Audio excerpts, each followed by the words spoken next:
almost everyone in Ethiopia has a relationship with injera. If you travel to East Africa, it is ugali. In West Africa, gari or fufu. Go to Uganda, they talk about matoke. In North Africa, they eat couscous. These are everyday staple foods that are part of our African lives and culture. At the African Passport Show, we want our people to build the same special, sacred, and familiar relationship with the vision and aspirations of Agenda 2063, as pursued by the African Union. I'm your host, Godfrey Mr. Madanhire, and today we have a very special guest from an advisory body of the African Union known as the Economic, Social, and Cultural Council, Mr. Patson Malisa, who is the Deputy Presiding Officer. Welcome to the show. Thank you very much, sir, and thank you to the viewers for having me. Awesome. Now, I know a lot of people might not know, might not be familiar with what you do as an organization. So it's only fair that I begin the show by asking you a very simple question. What is the role of the Economic, Social, and Cultural Council?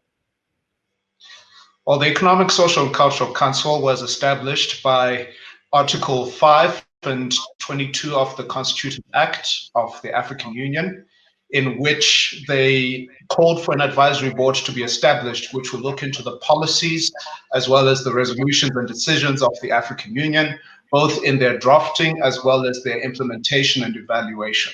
So the Economic, Social, and Cultural Council serves as that advisory body, and in its work, it is mandated to bring out the voices of both state and non-state actors to the realities on the ground, and hence the representation within the council is in all 54 and 55 member states of the African Union, as well as making sure that there is a blueprint on the regional and continental frameworks to make sure that indeed, as resolutions and decisions are passed from heads of state and the executive council, there is a proper chain of implementation as well as collaboration between both the citizen as well as the governments in implementing the primary decisions of the African Union, and particular focus with Agenda 2063. Great stuff. Now, if I heard you correctly, maybe it will only be fair for me to then ask what you are doing to get the civil society organizations involved in the work of the African Union. Well, ECOSOCC is established, or it is intended to be established in all 55 member states. So in other words, there's meant to be representation from all 55 member states in the form of civil society organizations. Now, the beauty of ECOSOCC is that these are not organizations that are referred to by government or by politicians, but they're actual civil society organizations that have proven that they've got work going on the ground, as well as within their respective countries and regions, to ensure that indeed when they come and speak on the continental stage, they're speaking from a place of experience and from proper reading of the pulse in terms of African development. So that is one. And number two, we're making sure that the executive in the form of the Bureau as well as the Standing Committee is in consistent collaboration with civil society organizations as well as member states in ensuring that programs of the African Union are being implemented duly, as well as being integrated into the national development plans. And successes thereof are seen in countries like Nigeria, where there's a permanent working relationship between the federal government and state governments with the national chapter there. Here within the Southern African region, where I am from, you'll find that there are countries such as the Republic of Zimbabwe, the Republic of Mozambique, as well as the Kingdom of Eswatini, where the government policies have integrated Economic, Social, and Cultural Council into making things happen in terms of the national policy frameworks. Now, just a few weeks ago, we hosted Professor Lumumba on the show, and he said something very interesting. He said about 2 to 3 people out of 10 know or have an idea of what the African Union does. Now, I'll follow up and say, indeed, some people argue that the African Union is very foreign to ordinary people on the ground. What is your response to that? It's really a matter of perception.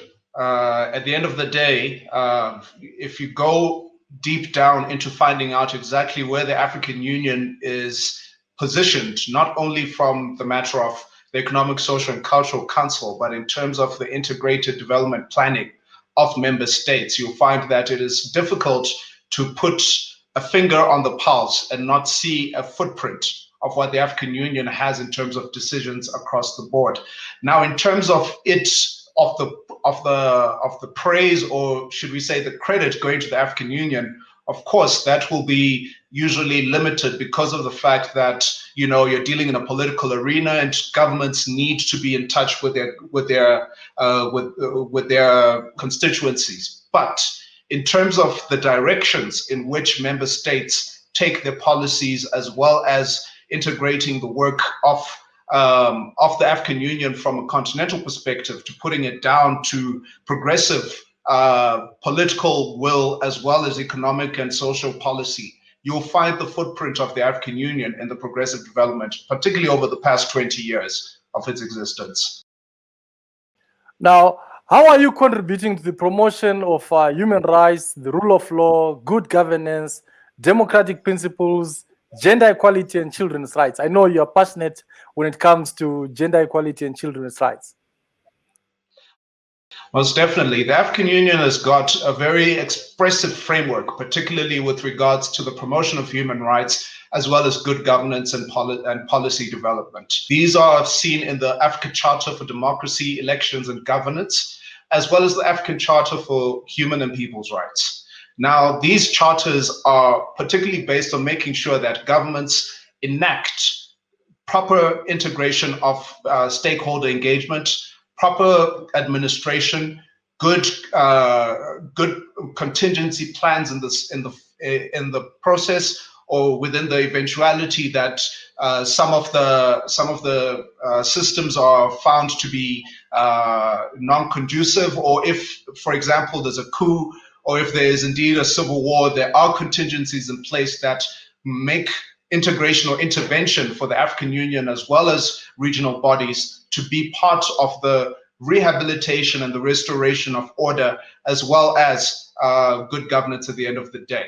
And in cases where the matters are still in early warning stages, you'll find organs such as the Africa Peer Review Mechanism, as well as the African Union Development Agency, known across the continent as NEPAD, who come up with policy and advisory reports which serve as pre-warnings in the sense of economic downturns, or within the sense of political instability or the violation of human rights. And we have quite a bit of a good working relationship from ECOSOCC with these particular bodies in ensuring that that voice is not only echoed at policy levels, but also at a civil society perspective, so that it's not only just a political will, but it's also citizen will that is also mobilized to make sure that human rights as well as good governance is promoted within the continent. Talking about these interventions, I know we are in 2020, and part of the Agenda 2063 says, you know, we should silence the guns by the year 2020. We have seen innocent civilians being shot and killed in Mozambique, shamelessly, I must add. What are you doing to intervene? Well, Mozambique is actually a central focus of the Economic, Social and Cultural Council. In fact, in the Southern African region, the primary chapter that is responsible for our peace policy development is the Republic of Mozambique.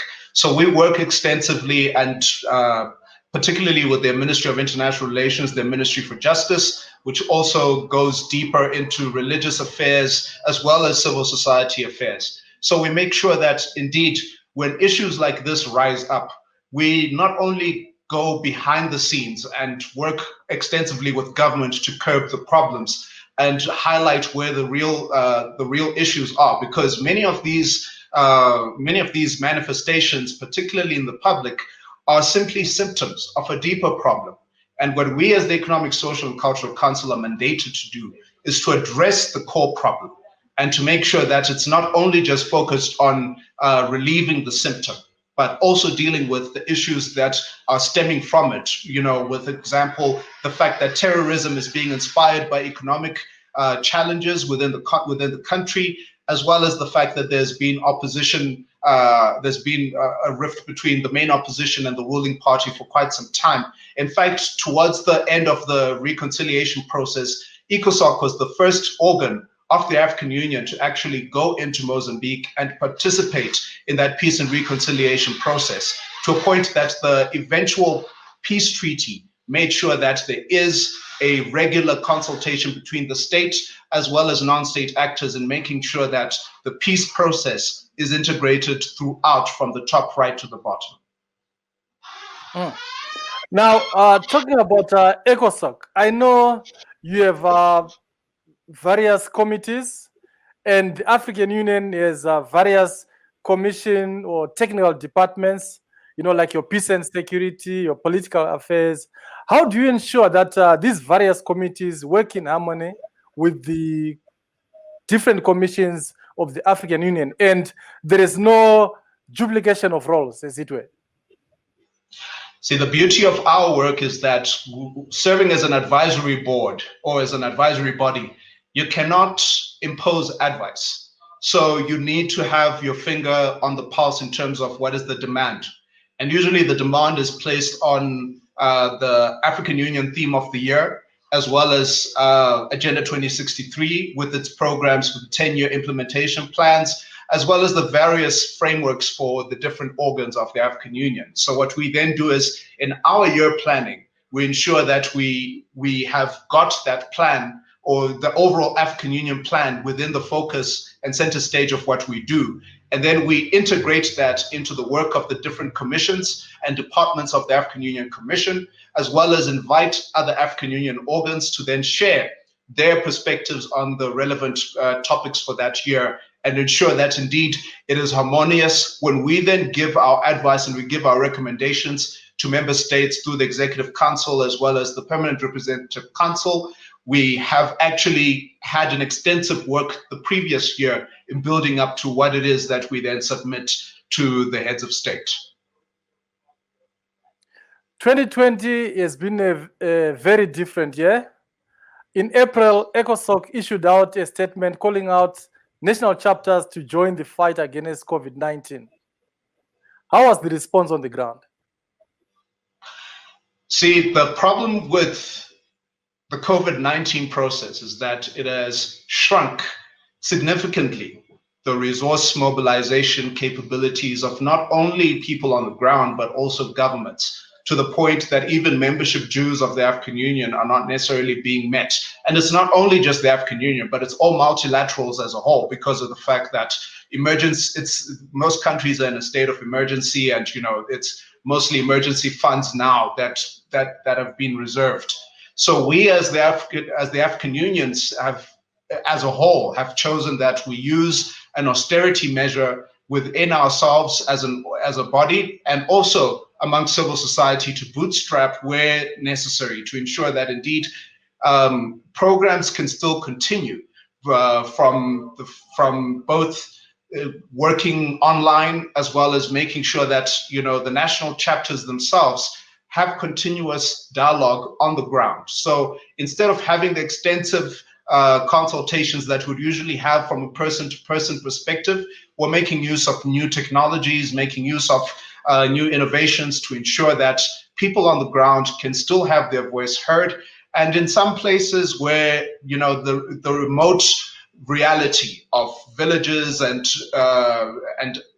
remote areas still make it difficult to have technology as a primary base of information dissemination, you still have that interaction between one-on-one basis based on the regulations of the particular country, based on, of course, also the limits on how many can convene and so on. But the consultations and the engagement of people on the ground remains intact. in terms of, making sure that we're not just researching on Google and then saying, as this report said, this is what the African Union ECOSOCC says. We're still giving a first-hand report as to what is really going on the ground.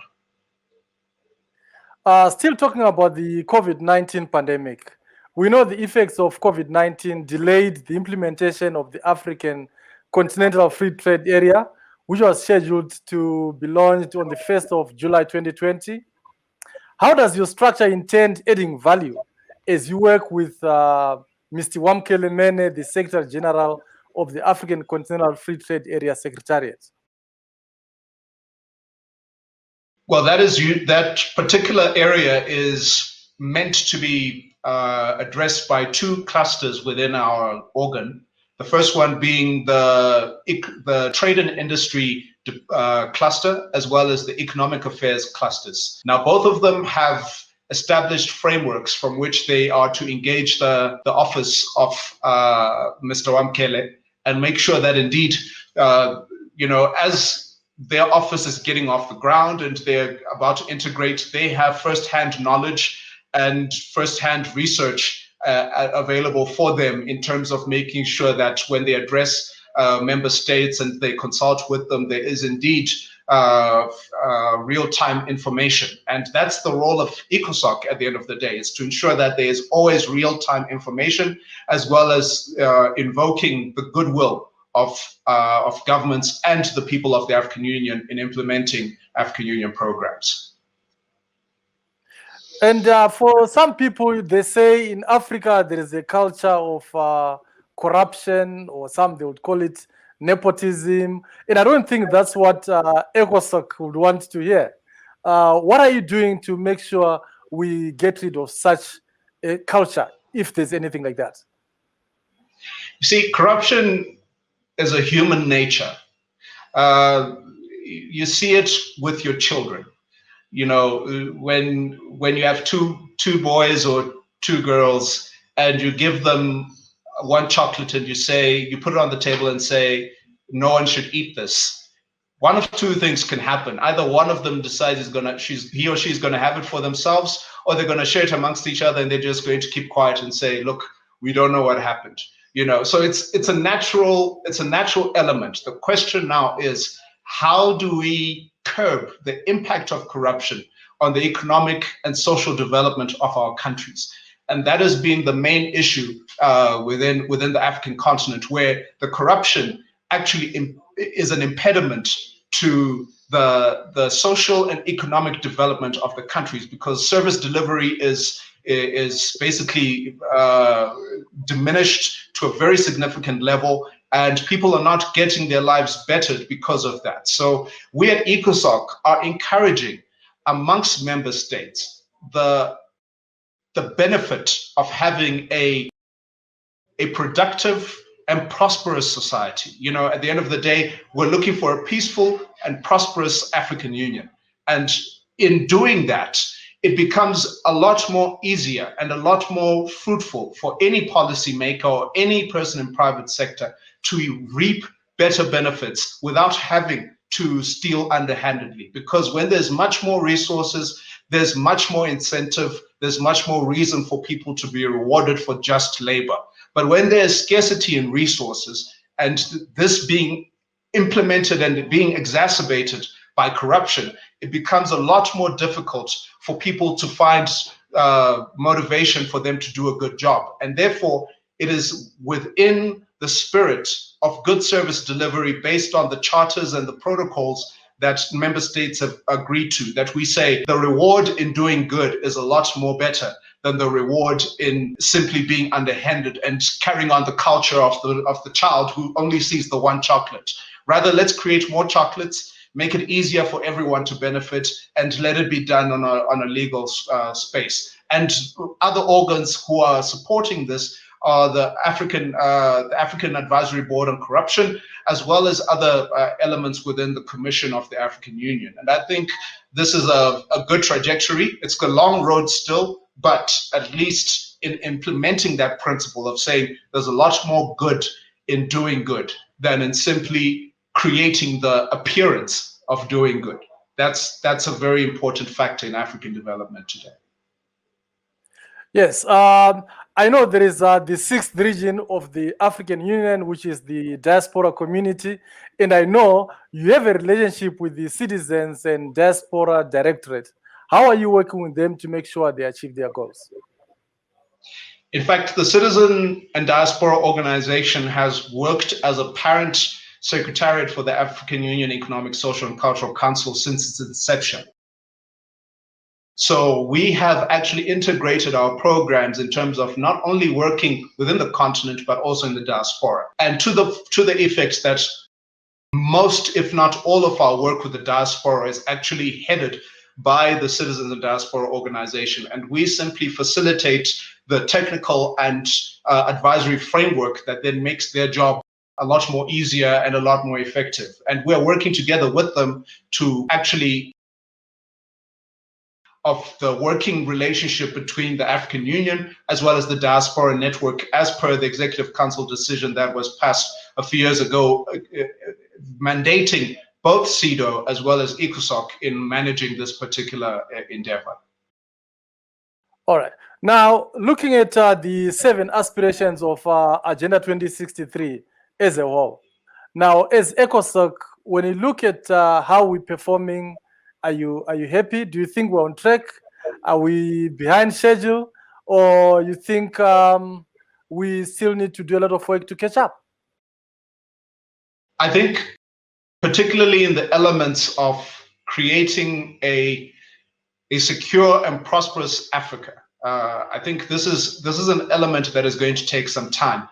And we need to be a bit more patient with ourselves. You know, Africa is a very young continent if you look at civilizations across the world. And the microscope that is on African development is so zoomed in that it becomes difficult for the natural development and evolution of our continent to actually live out to its natural selection, as other continents had without the impediment of media as well as a close eye. If you really read into the history of Europe as well as the Americas, going back to the Inquisitions, to the fights with the Knights and the Crusades, going into the Inquisitions, and then going even further as early as the 1900s, the early 1900s, with the First World War and Second World War and the Cold War. If you're to look at that and then put into perspective how the African continent has fared within the past 56 years, we have come a long way in a very short time, because we've had the added pressure of our narrative also being defined by a world that is looking towards the continent to catch up with continents that have had hundreds of years of independent development, whereas we have not yet even reached 100 years of full independence yet. And so Agenda 2063 has got both the blessing and the curse of high expectations, but at the same time, unrealistic expectations, because as humans, we also need to go through certain evolutions, of which are natural to the selection of any civilization. And we need to be able to understand that and allow ourselves that reality to set in. I will put in a biblical reference to this with Moses. Moses' generation was the one that liberated the children of Israel, but it was not the one who went into the promised land. They all had to die off, and there had to be a Joshua generation. And even that generation was not the one to set up the kingdom of within Jerusalem. It took furthermore with the judges and going all the way up to the prophet Samuel, and then Saul, and then David. So as a result, our generation is mandated with both managing the expectations as well as the reality of nature. And I think as a result of that, we need to be a bit more focused and a lot more pragmatic in how we handle policy within the continent. Now, Mr. Patson Malisa, finally, as the Deputy Presiding Officer of ECOSOCC, there is a lot of people, I can tell you, I can assure you, that are in North Africa, Southern Africa, East Africa, Central Africa, and they want to participate in the activities of the African Union. Now, how can they be part of such activities, and can you assure them that they've got a role to play? Most definitely. In fact, we have an Aspirations 6 of the African Union Agenda 2063, a people-centered and people-driven development. And so as a result, we have within the mandate of ECOSOCC, as well as the Citizens and Diaspora Organization, the mandate to ensure that this is indeed possible. So if you go and you log on to our Facebook page, there is regular updates of the regular happenings within the African Union, the calls for proposals, the calls for human resource, the calls for participation in meetings and in dialogues that shape the trajectory of where the African Union is going. And I encourage people to log on to that. If they want to look at the main websites, there's the African Union Commission website, which is www.au.int, or you can go onto our website, which is www.auecosoc.org, and there's regular updates as to where we are, what we're doing, and how best we can be integrated. And of course, there is technocracies, there's bureaucracy, but within all of that, there is the will and the passion within particularly the young Africans who have taken on executive roles. In fact, in ECOSOCC, our head of secretariat is a young person. And even in ECOSOCC itself, the governing body, I was 24 when I was first elected as Deputy Presiding Officer. And now we've got at least 2 other young people serving within the standing committee as well later on. So we have got a new nature. We're putting in that, forgive me again for going back to that Bible, but that Joshua element towards African development that calls on a more reformative and a lot more vigorous integration of the continent's people, particularly its youth. And now, can you assure us that whatever people will bring in as suggestions will definitely be implemented? Because there's also a belief that African Union is sometimes a talk shop, and things don't get to be implemented, but you know, we just get to hear about these beautiful speeches and it ends there. See, the African Union is a multilateral organization. So its first mandate is to ensure that people talk.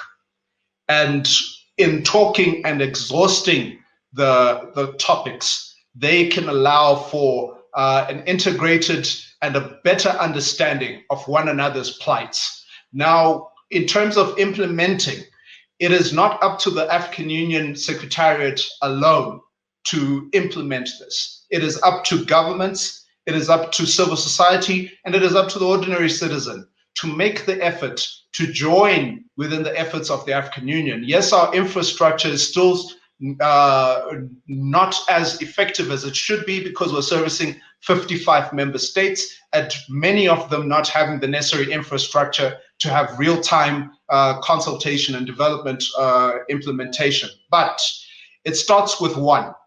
And if one person can decide that indeed they're going to make the effort to find the open door, because indeed there is an open door within the African Union for integration of this, the ear and the mouth of the citizen to be part of development. If one person can do it, before you know it, that one person who's made that decision is everyone in the continent, and that's where you then have the people-centered and people-driven African Union development. And it is up to us as the African Union to make sure that once that one person comes forward, that we are open, we have a spirit of reform, we have a spirit of integration of these particular views in making sure that there's a balanced effort in making sure that the African Union is indeed growing positively towards its aims of Agenda 2063. Thank you very much, Mr. Patson Malisa, for being available. I can assure you that the African Passport Show will always be a bridge, a stage, and a platform for you to connect with people on the ground so that they get to understand the good work that you are doing for the African Union through ECOSOCC. One of the founding fathers of the African Union, Kwame Nkrumah, said, "Unite we must, without necessarily sacrificing our sovereignties. We can forge a political union based on defense, foreign affairs, and diplomacy, and a common citizenship, an African currency, a monetary zone, and a central bank. We must unite in order to achieve the full liberation of our continent. For me, the key word here is unity, unity, and unity. Thank you very much. Thank you, sir.